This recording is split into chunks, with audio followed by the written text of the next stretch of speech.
two-bedroom suite. I don't sleep in my clothes, nor do I sleep with them.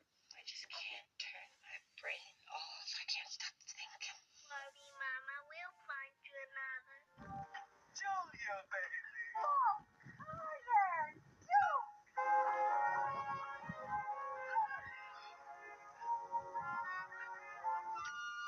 Two girls to go out to a nightclub alone. Of course, this is Paris. Anything is all right. Besides, I want to see Rambo. You'll come to the right place. You know, if I had a teacher like you when I went to school, boy, yeah, I would have learned something. I think you've learned enough. Not in school. Hey, you guys. The legendary Diahann Carroll has been touching our lives for years. She rose to fame in some of the earliest huge studio films, including the classic musical Carmen Jones in 1954 and Porgy and Bess in 1959. She won an Academy Award for Best Actress in the comedy drama Claudine in 1974. And she was in Paris Blues, The Split, Eve's Bayou, and more. Diahann was a force to be reckoned with. She starred in the TV show Julia, for which she received the Golden Globe Award for Best Female TV Star. That series was the first on American television to star a Black woman in a non-stereotypical role. She did great acting in that show. She played a nurse and a single mother. I remember she was in Dynasty. She played Dominique Devereaux. From 1984 to 1987, she had a role in A Different World, Naked City, and Grey's Anatomy. She was a very talented woman, and I always got the vibe that she was a no-nonsense type of woman. Diahann Carroll was born Carol Diane Johnson in Bronx, New York on July 17, 1935, to John Johnson, a subway conductor, and Mabel, a nurse. When she was still an infant, the family moved to Harlem, and that's where she grew up, except for a short period in which her parents had left her with an aunt in North Carolina. And when she got left, she had some abandonment issues that she was dealing with. Her parents supported her and enrolled her in singing and modeling classes. She attended music and art school. She could sing. She was a great singer. And she was also a classmate of Billy D. Williams. By the time she was 15, she was modeling for Ebony. She also began entering television contests, including Arthur Godfrey's Talent Scouts under the name Diahann Carroll. After she graduated high school, she attended New York University. There, she majored in sociology. She left to pursue a career in show business. She promised her family that if show business didn't work out after 2 years, she would return to college. But I guess we can say show business did work out for her. She became a star. She got her breakthrough at 18 years old when she appeared as a contestant on the Dumont Television Network program, Chance of a Lifetime, hosted by Dennis James. On the show, which aired January 8, 1954, she took $1,000 as a top prize for rendition of the Jerome Kern Oscar Hammerstein song, Why I Was Born. She went on and won the following 4 weeks. What would soon follow were engagements at Manhattan's Cafe Society and Latin Quarter nightclubs. Her film debut was a supporting role in Carmen Jones in 1954 as a friend to the lead character played by Dorothy Dandridge. The same year, she starred in the Broadway musical House of Flowers. A few years later, she played in the film Porgy and Bess. The following year, Diahann Carroll made a guest appearance in the series Peter Gunn in the episode Sing a Song of Murder in 1960. In the next 2 years, she was starring with Sidney Poitier, Paul Newman, and John Woodward in the film Paris Blues in 1961, and she won the 1962 Tony Award for Best Actress in a Musical. She played Barbara Woodruff in No Strings, and that was the first time that a Black woman won that award. She did a great job in the movie Claudine in 1974. She was nominated for Academy Award for Best Actress.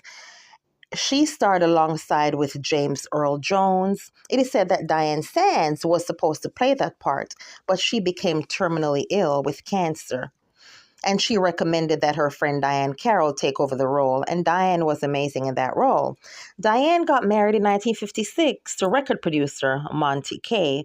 Allegedly, her father boycotted the wedding ceremony. He boycotted it. He did not approve of that wedding, honey.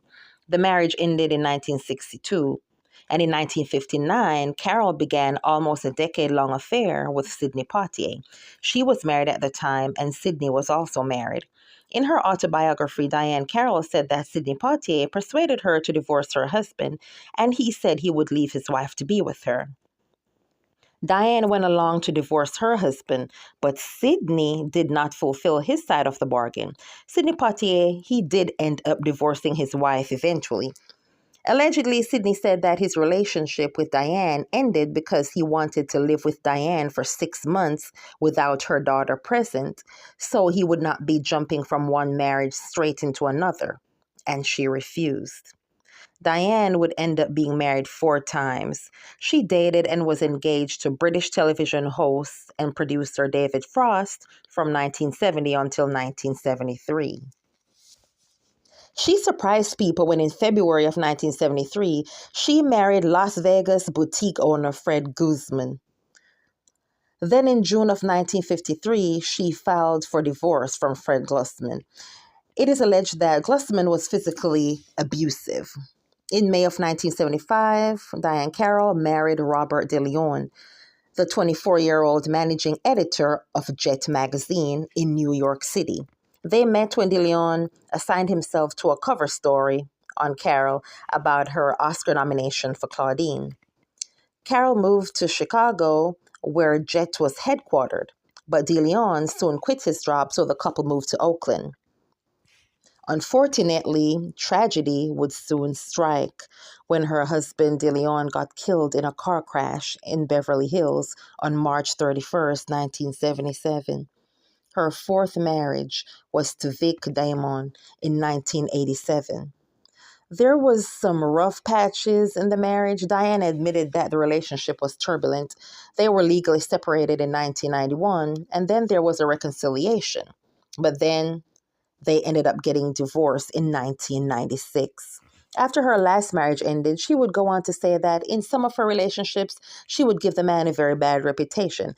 She said the things she said was all true, except that the reason she kept choosing poorly, not being able to evaluate whether the relationship should be a friendship or if this should be a marriage. She said she wanted to be married, and when the opportunity was there to do so, she did it. She said she had not lived alone and she didn't know how to live alone. She thought it was time for her to stop and try to answer these questions for herself. She decided to go back to Los Angeles and learn to live alone. She decided she would learn about her and not the role that she played. She said it was difficult to learn to live alone, and it was difficult because she herself is difficult. She talked about having a number of choices that will either give you a terrible day or a wonderful day, and there's no one else to blame except you because you're here alone. You can't say he did this or he did that. It is all you. And you don't seem to want to make yourself extremely happy the way you wanted other people to come along and make you extremely happy. Nobody can make you extremely happy but you. She said, I was an old lady before I understood that. That statement was really deep. It's easy to tell that Diahann was an elegant, classy-looking lady. Whenever I would see her, the first thing I would think is that she just looks real classy, elegant.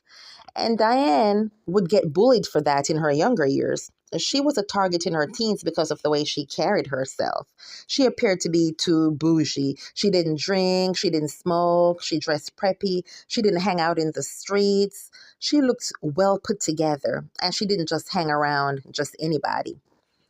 Jealous girls used to follow her after school, and one day they jumped her and ripped out some of her hair. Typical haters. She ended up switching schools. It seems like women considered her class to be a threat to them. Crazy.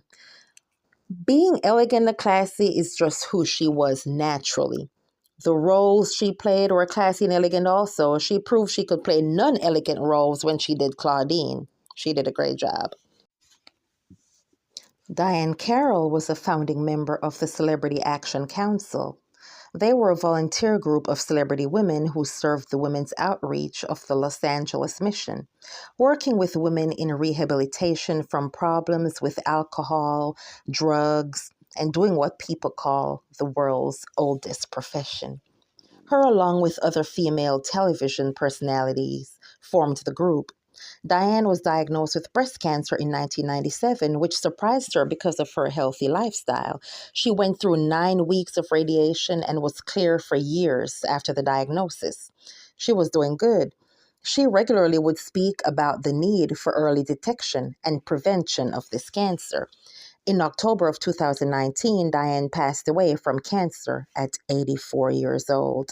It is said that she had dementia at the time of her death, but Mark Kopach, who played her son on Julia, said that she did not appear to show serious signs of cognitive decline in late 2017. The legendary Diahann Carroll was buried in Woodlawn Cemetery in Bronx, New York. Diahann Carroll was a strong force in the industry, an icon. She's remembered for many things, including the wonderful way she played her roles. She was awesome in Dynasty. She ate that role. Claudine, Julia, and everything she ever played in. The last role I watched with her, it was White Collar. I was excited to see her in that.